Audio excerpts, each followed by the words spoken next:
Friends, welcome in learn with Shailendra easy way of learning. हम पढ़ रहे हैं 10th क्लास का केमिस्ट्री का फर्स्ट चैप्टर जिसका नेम है केमिकल रिएक्शन एंड इक्वेशन। उसकी सेकंड रिएक्शन को पढ़ रहे हैं जिसका नाम है डीकम्पोजिशन रिएक्शन। डीकम्पोजिशन रिएक्शन क्या होती है उसको समझते हैं। डीकम्पोजिशन मतलब कि मेरे पास एक रिएक्टेंट होगा, एक रिएक्टेंट टू प्रोडक्ट बनाएगा, मतलब टू प्रोडक्ट में क्या हो जाएगा, वो स्प्लिट हो जाएगा। मेरे पास ए बी कोई रिएक्टेंट है, ए बी क्या होगा, ए बी ब्रेक होगा, टूटेगा और टूट के दो मेरे को प्रोडक्ट देगा। ए एंड बी में क्या हो जाएगा, स्प्लिट हो जाएगा। इसको बोलते हैं डीकम्पोजिशन।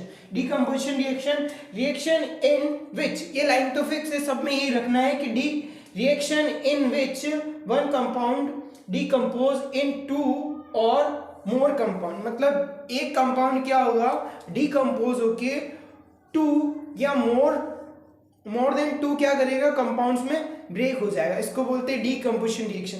मेरे पास एक एग्जांपल है, इस डेफिनेशन के साथ में आपको एग्जांपल भी देना होगा।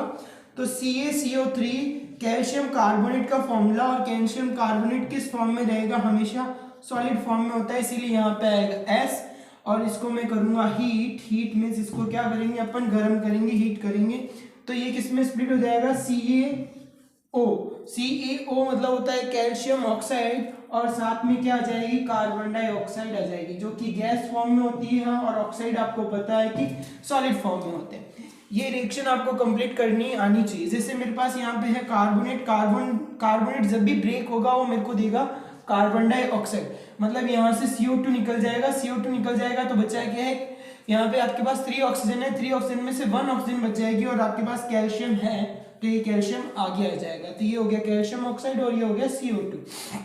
जब भी कार्बोनेट टूटता है, ब्रेक होता है, तो आपको CO2 देगा, और CO2 अपने पास एक गैस फॉर्म में, इसीलिए मैंने इसको क्या लिख दिया, G लिख दिया इसके नीचे, मतलब इसकी जो स्टेट है उसमें क्या लग जाएगा, G लग जाएगा, और आपके पास में ये सॉलिड फॉर्म में है। अब इसको बोलते हैं डीकम्पोजिशन रिएक्शन। मतलब आपका ये जो कैल्शियम कार्बोनेट है वो सिंगल प्रोडक्ट था, सिंगल रिएक्टेंट था, जो सिंगल रिएक्टेंट है टू प्रोडक्ट के अंदर क्या हो गया, ब्रेक हो गया। इस चीज को क्या बोलते हैं, डीकम्पोजिशन बोलते हैं। डीकम्पोजिशन आपके पास 3 टाइप की होती है, वो 3 टाइप कौन से होते हैं उसको आगे अपन पढ़ते हैं। अब हम आगे देख रहे हैं टाइप ऑफ डीकम्पोजिशन। डीकम्पोजिशन कितने टाइप के हो सकते हैं, मतलब अपन किसी रिएक्टेंट को कितने टाइप से उसको ब्रेक कर सकते हैं। फर्स्ट है थर्मल मीन्स उसको टेम्परेचर देके उसको ब्रेक कर सकते हैं।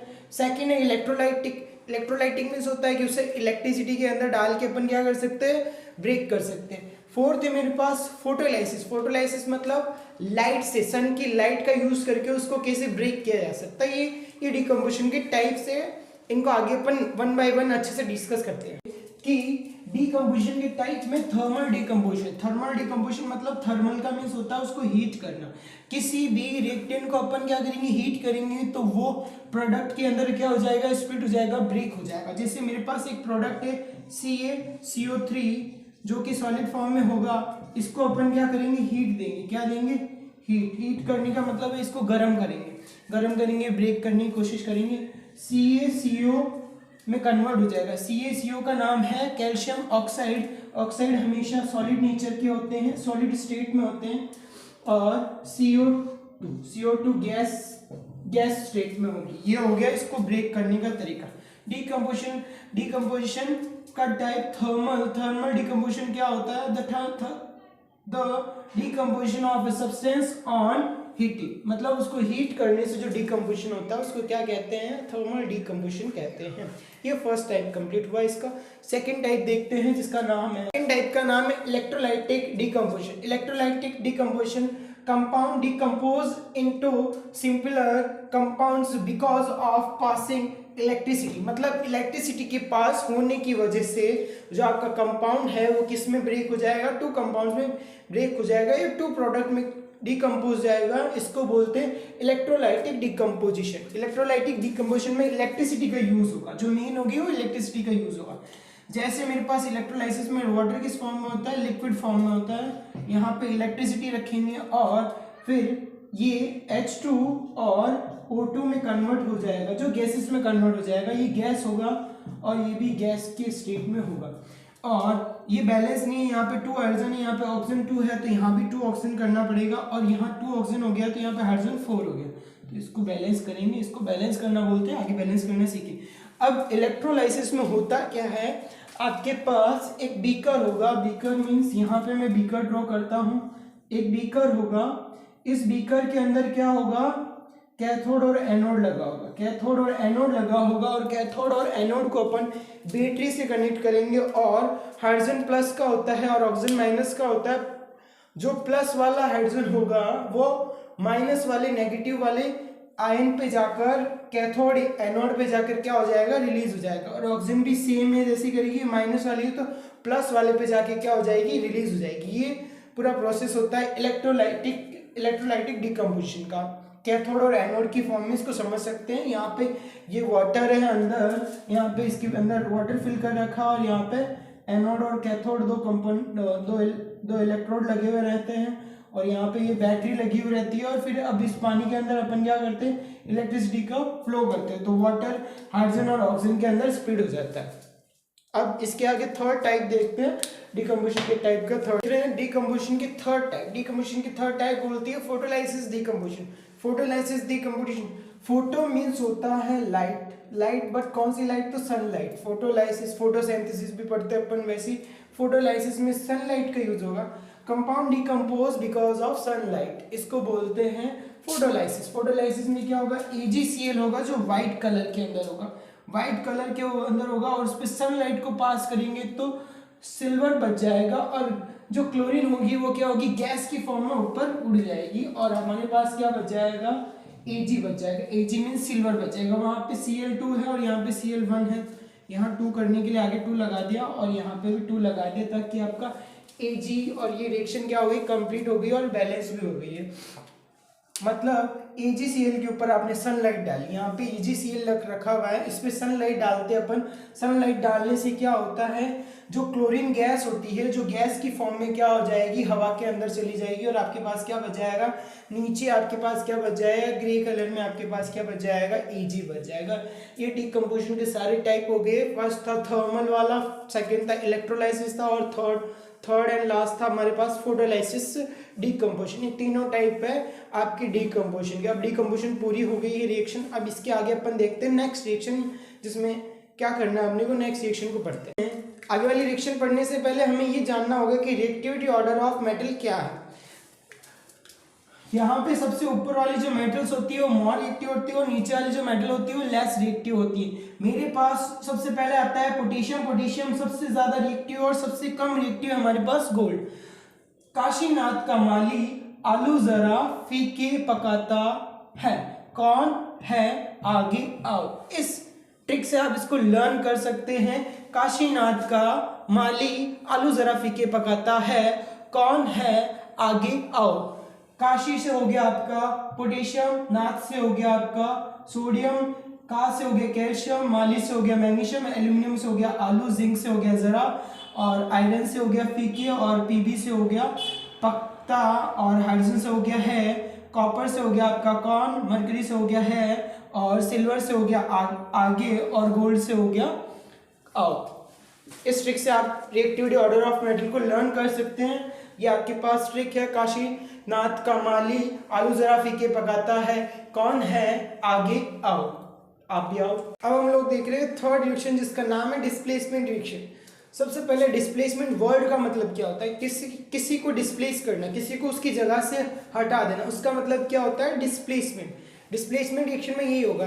डिस्प्लेसमेंट रिएक्शन में आपको हटा कौन सकता है, अब हटा हो सकता है जो मोर क्या हो, पावरफुल, जिसके पास ज्यादा शक्तियां हो, जिसके पास ज्यादा पावर हो, वो हमको क्या कर सकता है, किसी जगह से डिस्प्लेस कर सकता है, मतलब हटा सकता है। वैसे यहाँ पे होगा the chemical reaction in which more reactive element displace less reactive element from a compound।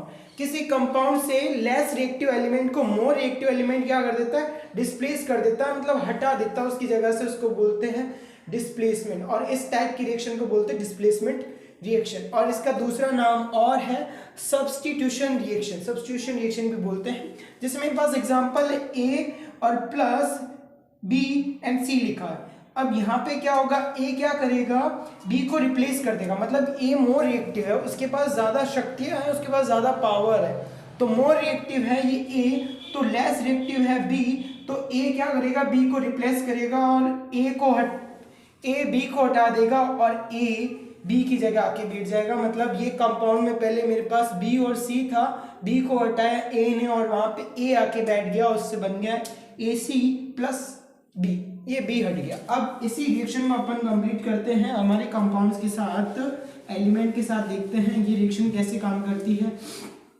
अब मेरे पास है कॉपर सल्फेट का सॉल्यूशन दे रखा है, कॉपर सल्फेट का सॉल्यूशन दे रखा है। सॉल्यूशन मींस होता है वो किस स्टेट में है, एक्वस स्टेट में है, इसीलिए उसको AQ में लिख लो। और मेरे पास है मेटल Fe जो कि अभी सॉलिड फॉर्म में है। और ये अब जैसे ये बीकर है मेरे पास, यहाँ पे सॉल्यूशन है वो कॉपर सल्फेट का सॉल्यूशन है, इसमें आपने क्या कर दिया है, आयरन की नील को अंदर डाल दिया है। अब वो अभी तो सॉलिड फॉर्म में है, जैसे उस सॉल्यूशन के अंदर मिक्स होगी तो मिक्स होने के बाद ये क्या करेगा, Fe आपको पता होगा, मैंने अभी जस्ट आपको लर्न कराया है कि काशी नाथ का माली आलू जरा फीके पकाता है, कौन है, आगे आओ। तो उससे हमको पता है कि कॉपर क्या होता है, Fe से नीचे आता है, Fe से नीचे आता है मतलब हमारे पास Fe ऊपर आता है, Fe ऊपर आता है, इसका मतलब Fe क्या हो गया, मोर रिएक्टिव हो गया, और मेरे पास कॉपर क्या हो गया, लेस रिएक्टिव हो गया। तो ये Fe क्या करेगा, यहाँ से इस कॉपर को हटा देगा और उसकी जगह खुद आके बैठ जाएगा। तो सॉल्यूशन क्या हो जाएगा, FeSO4 जो कि एक्वस फॉर्म में है और प्लस मेरा क्या निकल जाएगा, कॉपर बाहर निकल जाएगा। पर इसका सॉल्यूशन में अपन इसको लिक्विड फॉर्म में रखिए, लिक्विड फॉर्म में रहेगा, ये उस फॉर्म में नहीं जाएगा, तो भी नहीं, लिक्विड फॉर्म में नहीं जाएगा, सॉलिड फॉर्म में लिखेंगे इसको, ठीक है। मेटल है, मेटल को तो सॉलिड फॉर्म में रखना पड़ेगा। ये हो गई हमारे पास displacement reaction. Double displacement reaction क्या होती है उसके बारे में पढ़ेंगे। Reactions in which ions are exchange, ऐसी रिएक्शन जिसमें आयन क्या होते हैं, एक्सचेंज होते हैं मतलब कि दो रिएक्टेंट होंगे और आपस में आयन को क्या करेंगे, एक्सचेंज करेंगे और कुछ नहीं करेंगे, उस रिएक्शन को डबल डिस्प्लेसमेंट रिएक्शन बोलते हैं। जैसे कि मेरे पास एक रिएक्टेंट AB और एक रिएक्टेंट है मेरे पास CD, यहाँ पे क्या होगा, ये B C को हटा के या फिर C की जगह ये ले लेगा और C B की जगह पे जाके शिफ्ट हो जाएगा। इस टाइप की रिएक्शन को बोलते हैं डबल डिस्प्लेसमेंट रिएक्शन। इसके लिए एक एग्जांपल देखते हैं हम लोग, जैसे मेरे पास एग्जांपल है BaCl2, इसको बोलते हैं बेरियम क्लोराइड प्लस, और ये एक्वस फॉर्म में है अभी, और उसके साथ में है मेरे पास Na2SO4। अब ये रिएक्शन हम आगे बढ़ाएंगे तो यहाँ पे होगा क्या, Ba किसके साथ जलाएगा, SO4 के साथ, BaSO4, बेरियम की वैलेंसी होती है +2, इसीलिए यहाँ पे दोनों की वैलेंसी कट हो जाएगी और बना लेगा Na और Cl, NaCl बन जाएगा। क्या बन जाएगा हमारा, NaCl, जो एक्वस फॉर्म में होगा और ये सॉलिड फॉर्म में होगा और ये एक्वस फॉर्म में होगा। इस रिएक्शन के अंदर जब ये दोनों एक्वस फॉर्म में है, एक्वस फॉर्म में इसने क्या किया, इसको शिफ्ट कर दिया Na को और उसकी जगह पे बेरियम जाके बैठ गया, और Na कहाँ आ गया, इसकी जगह पे आ गया। देखिए यहाँ पे Ba कहाँ आ गया है, Na की जगह पे शिफ्ट हो गया है, Na यहाँ पे था पहले, Ba यहाँ पे आ गया और Na कहाँ आ गया, Ba की जगह पे आ गया। मतलब ये आयंस आपस में क्या हुए, एक्सचेंज हुए। इस टाइप की रिएक्शन को बोलते हैं डबल डिस्प्लेसमेंट रिएक्शन। और जो ये कंपाउंड बना है इसको बोलते हैं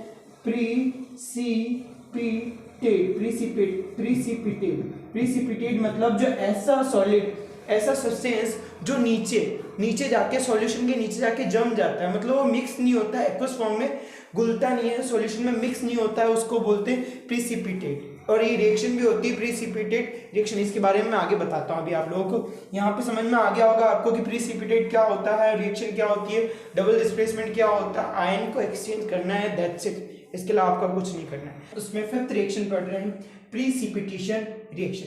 प्रीसिपिटेशन मतलब ऐसी रिएक्शन जिसमें बीकर के नीचे एक सॉल्ट नीचे जाके जम जाता है, मतलब सॉल्यूशन के अंदर मिक्स नहीं होगा। जब दो सॉल्यूशन को आपस में मिक्स किया जाता है तो एक सॉल्यूशन ऐसा बनता है जो नीचे जाके जम जाता है, मतलब मिक्स नहीं होता है। रिएक्शन को पढ़ते हैं, रिएक्शन इन विच प्रीसिपिटेट मतलब ऐसा सब्सटेंस जो सॉल्यूशन के नीचे जाकर जम जाता है, is formed by mixing of the aqueous solution of two salt. aqueous solution मतलब होता है जिसके अंदर वाटर मिक्स किया गया हो, उसको बोलते हैं aqueous solution.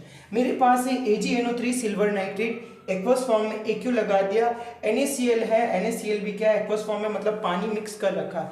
जब मैंने इन दोनों को आपस में मिक्स किया तब क्या होता है, AgCl का ऐसा कंपाउंड बनता है जो सॉलिड फॉर्म में होता है, मतलब मिक्स नहीं होगा, और NaCl ऐसा कंपाउंड बनता है जो वाटर के अंदर मिक्स होगा, मतलब एक्वस स्टेट में होता है. ये आपस में एक्वस स्टेट में है. Ag ने क्या किया है, Na की जगह ले ली, AgCl बन गया, और Na ने किया Ag की जगह पे Ag की जगह ले ली है, और तो बन गया सोडियम नाइट्रेट. ये रिएक्शन होती है प्रेसिपिटेट रिएक्शन. इस टाइप की रिएक्शन को बोलते हैं न्यूट्रलाइजेशन रिएक्शन. न्यूट्रलाइजेशन रिएक्शन मतलब होता है कि कोई चीज़ क्या हो जाती है, न्यूट्रल हो जाती है, उसे बोलते हैं neutralization reaction. Acid and base जब आपस में रिएक्शन करते हैं तो न्यूट्रल सॉल्ट बनाते हैं, इसीलिए इस रिएक्शन को बोलते हैं neutralization reaction. Reaction in which an acid react with base is to form salt and water. इस रिएक्शन को बोलते हैं neutralization reaction. Acid plus base बनेगा सॉल्ट प्लस वाटर. मेरे पास एसिड का एग्जांपल हो गया HCl और NaOH हो गया आपका बेस और एसिड आपस में रिएक्शन करेंगे तो यहाँ से OH और यहाँ से H बन जाएगा H2O, और यहाँ से बच गया Na और यहाँ से बच गया Cl, तो NaCl बन गया सोल्ट. इस रिएक्शन को बोलते हैं neutralization reaction. Acid and base आपस में रिएक्ट करेंगे, सॉल्ट प्लस वाटर बनाएंगे, इस टाइप की रिएक्शन को बोलते हैं न्यूट्रलाइजेशन रिएक्शन. दैट्स इट, खत्म.